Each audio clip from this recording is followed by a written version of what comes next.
I found the credit card statement tucked inside her yoga mat. A charge for matching ink, followed by a reservation at the Palm Breeze Hotel. That's when I knew my little flower-sending experiment had detonated in ways I couldn't have imagined. Welcome to Cheating Story Exposed. Real stories, real justice, no sugarcoating. You know what? I notice many of you watching haven't hit that subscribe button yet. Here's the thing, we drop stories like this every single day. Stories about people who got played, got smart, and got even. If you want to see how these situations really end, subscribe now and turn on notifications. Trust me, you don't want to miss what happens next. My name is David, and I'm an architect who appreciates a well-executed plan, even when that plan backfires spectacularly. It all started with the distance. Sarah, my wife of 10 years, had become withdrawn. The spark was gone. Conversations felt forced, intimacy non-existent. She blamed work stress, the usual suspects, but I sensed something more. "You seem preoccupied," I'd said one evening, trying to coax her out of her shell. "Just tired," she'd replied, not even looking up from her phone. Her best friend, Emily, had been a constant presence in our lives, practically an honorary member of the family. They were inseparable, sharing everything from clothes to secrets. Recently, Emily had been going through a rough patch, a messy breakup, a career setback. Sarah had been spending a lot of time with her, offering support. Or so I thought. That's when the idea struck me. A harmless gesture, a little anonymous romance to brighten Emily's day and maybe, just maybe, reignite Sarah's own romantic flame. I ordered a bouquet of her favorite lilies from a local florist, adding a card that simply read, "From your admirer." I even paid in cash, leaving no trace back to me. "Did you get flowers today?" I asked Sarah that evening, feigning innocence. "No," she said, a flicker of something unreadable. In her eyes, the next day, Emily called Sarah, her voice bubbling with excitement. I could only hear Sarah's side of the conversation. "Oh my God, really? That's so sweet. I have no idea who it could be. No, seriously, I'm completely clueless. You think so? Maybe I should play along. Okay, I'll keep you posted." Sarah hung up, a genuine smile gracing her lips for the first time in weeks. I felt a surge of something. Relief, hope, naivete. The following days were a whirlwind. More flowers arrived for Emily, each with increasingly suggestive notes. I kept my distance, observing Sarah's reactions. She seemed invigorated, alive even. "I've never felt so alive," she announced one evening, a strange glint in her eyes. That should have been my first clue. I thought my little game was working, that I was bringing some much-needed joy into Emily's life and by extension back into my marriage. I was wrong, so very wrong. Remember that credit card statement I mentioned? It wasn't just the tattoo parlor and the hotel. There was also a recurring charge for a dating app, one specifically geared towards women. That's when the pieces started to fall into place. The late nights, the whispered phone calls, the sudden interest in girl power documentaries. It wasn't just about supporting Emily. It was about something else entirely. "I'm going to yoga," Sarah announced one Saturday morning, grabbing her mat. "Have fun," I said, trying to keep my voice neutral. As soon as she left, I went to her yoga mat. I knew she kept her credit card in a small zippered pocket. I found the statement. And that's when the reality of the situation hit me like a ton of bricks. I needed proof, solid, undeniable proof. My initial plan had backfired spectacularly, but I wasn't going to let it destroy me. I was an architect. I knew how to rebuild, how to design a better foundation. Welcome back to Cheating Story Exposed.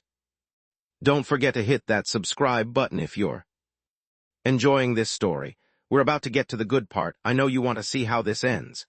The first thing I did was install a discreet voice recorder on a bookshelf in our living room. It was disguised as a book, completely undetectable. I needed to hear what they were saying when they thought they were alone. Then I activated the GPS tracking on Sarah's car.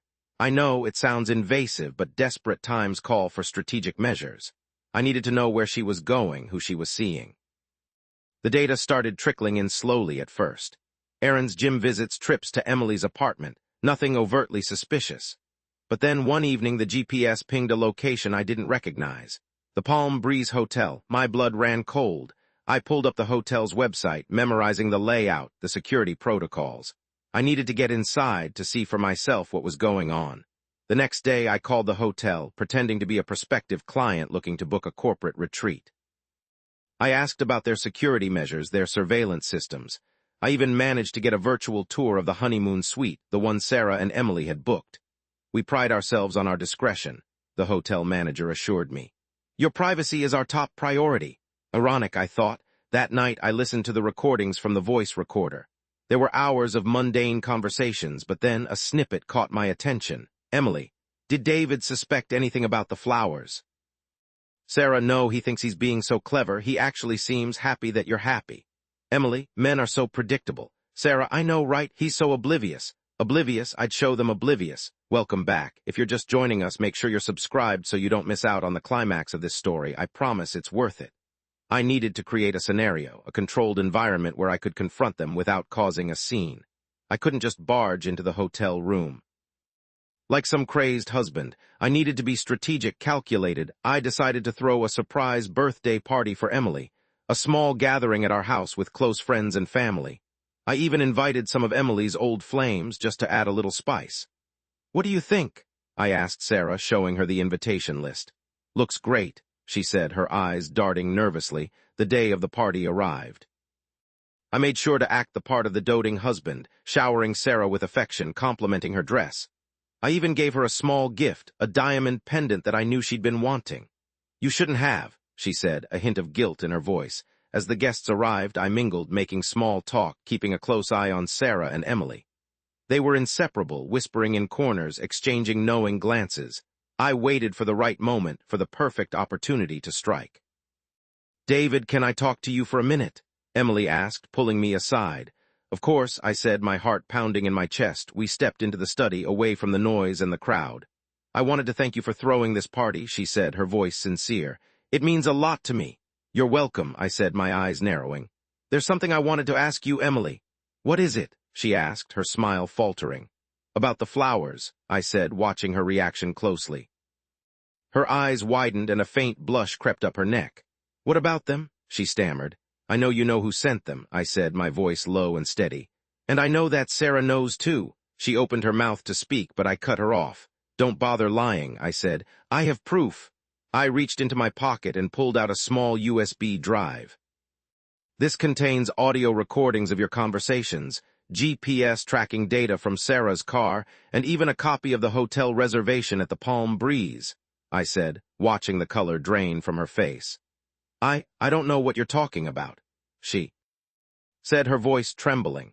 Really? I said, raising an eyebrow. Then perhaps you can explain the matching tattoos. I pulled out my phone and showed her a picture I'd taken from Sarah's social media, a seemingly innocent post of the two of them on the beach, but zoomed in, clear as day, were matching infinity symbols on their wrists. Emily stared at the picture, her face a mask of shock and disbelief. How did you? She stammered. I'm an architect, Emily, I said, a cold smile spreading across my face. I noticed details. Sarah walked into the study, her face etched with concern. What's going on? She asked, her eyes darting between Emily and me. Why don't you tell her, Emily? I said, stepping aside. Tell her about the flowers, the hotel, the tattoos, everything. Emily looked at Sarah, her eyes pleading for help, but Sarah just stood there, frozen, her face pale. Sarah, Emily whispered. Sarah closed her eyes, and a single tear rolled down her cheek. It's true, she said, her voice barely audible. I'm in love with Emily. The room fell silent. The only sound was the muffled music from the party outside. I see, I said, my voice calm and controlled. Well, that certainly explains a lot. I'm so sorry, David, Sarah said, her voice choked with emotion. I never meant to hurt you. I know, I said. That's why I'm not going to make a scene. I'm not going to yell or scream or throw things. I'm simply going to walk away. I turned and walked out of the study, leaving Sarah and Emily standing there in stunned silence. Welcome back to Cheating Story Exposed. We're in the climax now. Stick around, it's about to get interesting. I walked back into the party, grabbed my coat, and headed for the door. David, where are you going? A friend asked. I have some business to take care of, I said, forcing a smile. Enjoy the party. I drove to my lawyer's office. I'd already prepared the paperwork. I just needed to sign it. Want a divorce? I said, handing him the documents. I understand, he said, his expression grave. Do you want to pursue any specific claims? Yes, I said. I want everything. I want the house, the cars, the savings, everything. That's a bit aggressive, he said, raising an eyebrow. I have evidence of adultery, I said, handing him the USB drive. And I intend to use it. He reviewed the contents of the drive, his eyes widening in surprise. This is quite damning, he said. I think we can get you everything you want. Good, I said. Let's get started. The divorce proceedings were swift and brutal. Sarah and Emily didn't stand a chance. My lawyer presented the evidence, and the judge ruled in my favor. I walked away with everything. Sarah and Emily were left with nothing. Their relationship, built on lies and deceit, crumbled under the weight of its own hypocrisy. Welcome back. Are you ready for the ending? It's a good one. A few months later, I received a letter from Sarah. David, it read. I know I hurt you deeply and I'm truly sorry. I hope one day you can forgive me. I crumpled the letter and threw it in the trash. Forgiveness was a luxury I couldn't afford. I sold the house, the cars, and everything else I'd won in the divorce. I used the money to start my own architecture firm. A firm built on honesty, integrity, and a keen attention to detail. I never saw Sarah or Emily again. I heard through mutual friends that they had moved to another state, trying to start over. I didn't care. They were irrelevant to my life. I had rebuilt my life stronger and better than before. I had learned a valuable lesson: never underestimate the power of observation and never trust anyone completely. And as for the flowers, I never sent them again. Some experiments are best left unrepeated. My name is David, and I'm an architect who appreciates a well-executed plan, even when that plan involves sending flowers to my wife's lover. And in the end, my plan worked perfectly,